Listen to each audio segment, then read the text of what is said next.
Good afternoon. Today we are going to stamp some soaps.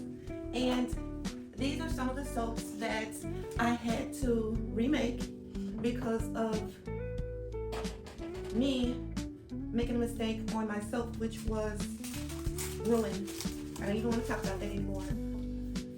I love this. I love it. I wish I had found it sooner, but I'm sure people have been soaping with it for many years. But this is a 4-pound, got it from Walmart, but it soaks wonderfully. This soap is really creamy and it smells so good.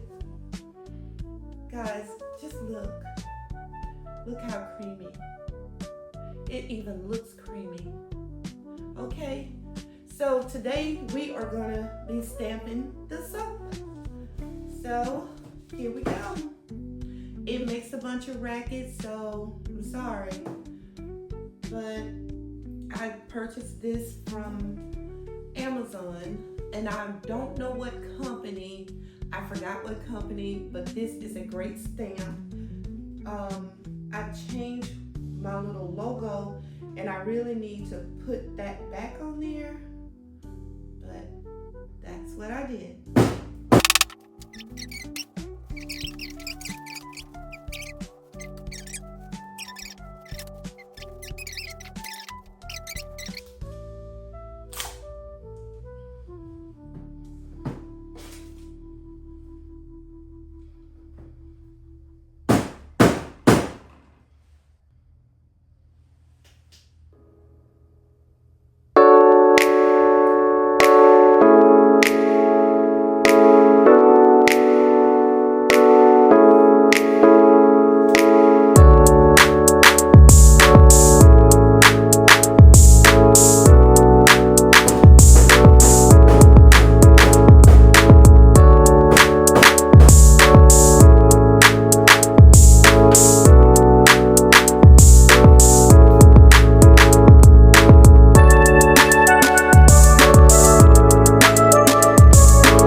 Sizes also, and I have the other two big ones, so I think I'm gonna unmold those tomorrow, and I'll see you then. Bye.